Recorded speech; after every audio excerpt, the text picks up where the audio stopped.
Coming up, the Bulls take down the Celtics and the Pelicans blow out the champs. This is Locked On Game to Game NBA. Every game, every team, every angle. Locked On Game to Game, your team every day.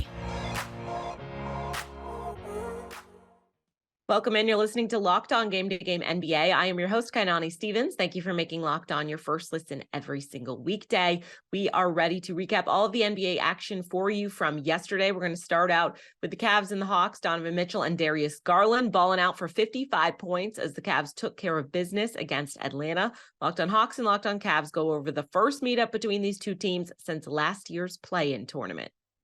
Hello friends, my name is Brad Rowland, and the Atlanta Hawks go down in Cleveland by a final score of 114-102 on this Monday evening in a showdown of teams that had the same record coming into the night. The Hawks were just not quite good enough on offense or defense in this game. On the perimeter offensively, shaky from a shooting standpoint. DeJounte Murray had his worst game, at least by the numbers, as a Hawk since joining the team over the summer. Trae Young was a little bit shaky in the second half as well. And then defensively, the Hawks had all kinds of issues containing Darius Garland and Donovan Mitchell throughout the game, and Cleveland shot 6% from the floor. Anytime you allow a team to shoot 6% for a full game, you're going to be in some trouble. The Hawks did create 20 turnovers defensively and still didn't win the game because they gave the ball away 17 times on their own. And in general, it was a little bit shaky, not quite good enough on offense or defense for the Hawks on the road to steal one. Now they come back home for the Kevin Huerter revenge game on Wednesday evening. We'll have that and much more on Locked On Hawks podcast. In a matchup of two teams that went all in on all-star guards last offseason, the Cleveland Cavaliers come out on top. I'm Chris Manning from the Locked On Cavs podcast. And against the Atlanta Hawks on Monday night, the Cavs got a combined 55 points from Darius Garland and Donovan Mitchell, their all-star backcourt duo. Garland and Mitchell outplayed their Atlanta counterparts, Trae Young and DeJounte Murray, for much of this game. The win is a third straight for Cleveland, a third straight win after they had that 5-game losing streak. And this game also showed the Cavs closing very well. They had a very stout defensive performance headlined by Evan Mobley in the fourth quarter. And again, they get 55 combined points for Mitchell and Garland. Those two guys were the better all-star backcourt duo in this game. And it gave the Cavs a needed third straight win. For more, check out Locked On Cavs wherever you get your podcasts. The Pacers are quietly putting together a little win streak for themselves. They beat the Magic for their 5th victory in a row. Locked On Magic and Locked On Pacers break things down from both sides. The Orlando Magic ran out of gas as they fall to the Indiana Pacers 123-102. My name is Philip Ross-Wright, the host of Locked On Magic, and the takeaway from this game is that a tired, injured team finally got beat down pretty badly. Look, the Magic have played a lot of close games. They played only the Dallas Mavericks have played more clutch games this season than the Orlando Magic. They have fought extremely hard. They've been down a whole rotation of rotation caliber players. They're playing Admiral Schofield as their backup center right now. That's no offense to Admiral Schofield. This team is just worn down. They are tired. They are beaten, and they're frustrated that they can't get shots to fall, that they can't solve this problem. The Indiana Pacers took it to them. They made their threes. The Magic couldn't take advantage of the turnovers and mistakes early, and Orlando just could not get themselves going in this one. You have these kinds of nights in an NBA season. It's not an excuse. This team still has to be a lot better in a lot of areas, but this was bound to happen at some point.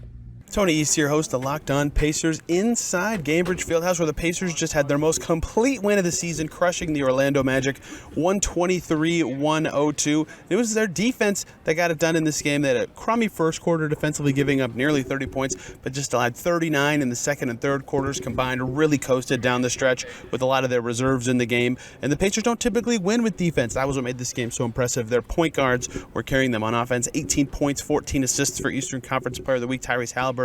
19 points, 10 assists for TJ McConnell on far and away his best game of the season. Don't look now. The Indiana Pacers, by virtue of winning, and the Hawks losing 4th place in the Eastern Conference. This Pacers team looking very good. They've won 5 games in a row. They have a tougher schedule coming up, but they look very threatening in the East right now behind Halliburton and co. We'll break it all down and more on the Locked On Pacers podcast. On the other side of winning streaks, the Boston Celtics saw their winning ways come to an end thanks to Zach LaVine and the Chicago Bulls. Locked On Celtics in to go over the Celtics' first loss in 10 games. Celtics just couldn't get it going in Chicago. We've heard that story before. I'm John Corrales from the Locked On Celtics podcast. Celtics have now lost twice this season to the Bulls in Chicago. Their only losses in regulation this season. Weird things happening in Chicago for the Boston Celtics. The story of this game, they came out a little lethargic. People were talking about this being a trap game, and that certainly came to fruition. They were cold early, and their defense let guys get comfortable. Patrick Williams turned into prime Jordan. DeMar DeRozan was hitting threes and tough threes. Meanwhile, the Celtics, when they finally started hitting shots, just couldn't get the stops, and then they turned the ball over a ton. This is a problem for last year's Celtics. This game was not this year's Celtics. This game was not the 9-game winning streak Celtics. And that's why the 9-game winning streak is over. Maybe they were looking ahead to Luka Doncic at home on Wednesday night. They shouldn't have been. Their streak is over. Giannis was dialed in last night, dropped 37 to lift the Bucks over a Lillard-less Trailblazers team. Locked On Bucks has more on the win. The Bucks were back on the winners list and Giannis was back on the dominant performance list. My name's Kane Pittman. I'm the host of the Locked On Bucks podcast. Milwaukee win this one 119-111. Giannis, 37 points, 7 rebounds, 6 assists, chucked in a couple of steals for good measure, but he was 16 of 24 from the field. The touch around the basket was looking back to where he's at his best, and that's what's been lacking a little bit just over the last handful of games. So Giannis was great. Grayson Allen as well, 17 points consistently in trade rumors. This is a man whose offensive versatility is important to this Bucks team. I feel that Milwaukee 12-4, pretty good considering all the injuries this team has had to start the season. Join us on Locked On Bucks, wherever you get your podcasts or on YouTube. Coming up, the Pelicans demolish a depleted Warriors squad. This is Locked On Game to Game NBA. Today's edition of Locked On Game to Game is brought to you by LinkedIn Jobs. These days, every new potential hire can feel like a high-stakes wager for your small business. You want to be 100% certain that you have access to the best qualified candidates that are available. That's why you have to check out LinkedIn Jobs. LinkedIn Jobs helps you find the right people for your team faster and for free. I know I always use LinkedIn when I'm looking for a new job, and I feel like it's a great way for hiring managers to see what my qualifications are and see whether I would be a good fit for that position. So LinkedIn Jobs helps you find the qualified candidates that you want to talk to faster. Post your job for free at linkedin.com/lockedonnba. That's linkedin.com/lockedonnba to post your job for free. Terms and conditions do apply. Welcome back to Locked On Game to Game NBA. I'm your host, Kainani Stevens. Thank you for making Locked On your first listen every single weekday. Struggles continue for Miami. They do not have enough firepower last night to complete a comeback against Minnesota. Locked On Wolves and Locked On Heat take us through last night's game. Another night, another Timberwolves victory that was a lot closer than it probably should have been. I'm Ben Beacon with the Locked On Wolves podcast. The Timberwolves won their 4th consecutive game beating the Miami Heat on Monday night. It was the 4th consecutive win against a shorthanded team. The Heat, of course, without 6 or 7 rotation players, only played 8 players on the night. The Wolves trailed by as many as 15 points in this game, but came back with a massive third quarter. They outscored the Heat by 18 in the third to win the game by 4. Karl-Anthony Towns had a near triple-double, 25, 9, and 8, but fouled out with about 2 minutes left to play in a close game. The Wolves got just enough offensively from Anthony Edwards in the second half, and Jordan McLaughlin was a monster off the bench. 12 points on 4 made threes. He came into the game shooting 12.5% from 3, but McLaughlin was a huge part of that third quarter run. We're going to break everything down on the post-game podcast. Make sure to subscribe to Locked On Wolves for all things Timberwolves. The Miami Heat made history tonight, losing their 4th straight road game for the first time in head coach Eric Spoelstra's 15-year tenure. I'm David Ramil, the host of Locked On Heat. After a blowout loss on Sunday to the Cleveland Cavaliers, it was impossible to determine exactly how Miami would respond the next night versus the Timberwolves.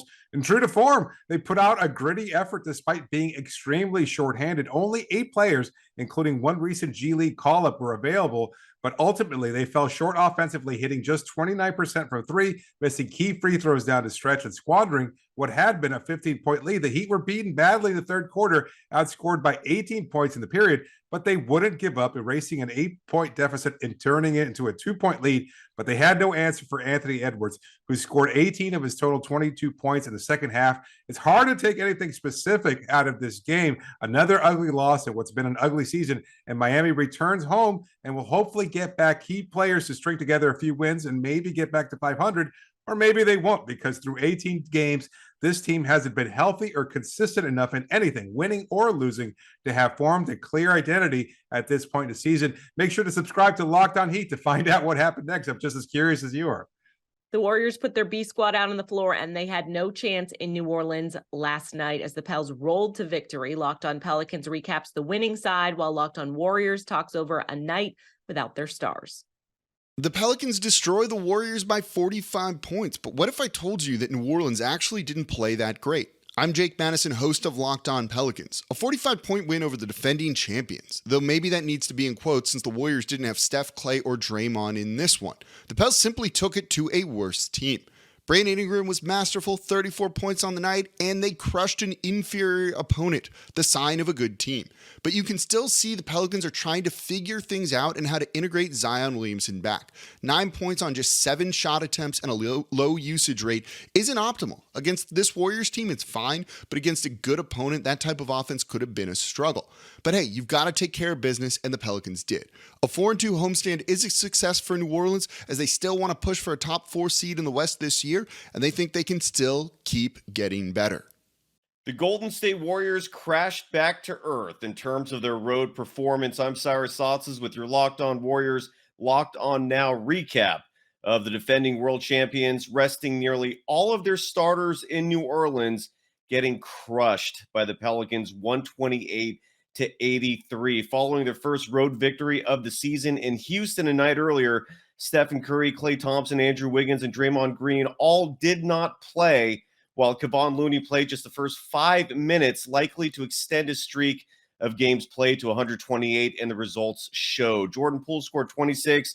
Jonathan Kuminga added 18 to lead the Warriors in scoring, but there wasn't much to highlight from this game as the team returns home to the comfy confines of Chase Center, where they next play the LA Clippers Wednesday. Until then, we've got you covered here with Locked On Warriors. Follow the program on Twitter at Locked On Dubs.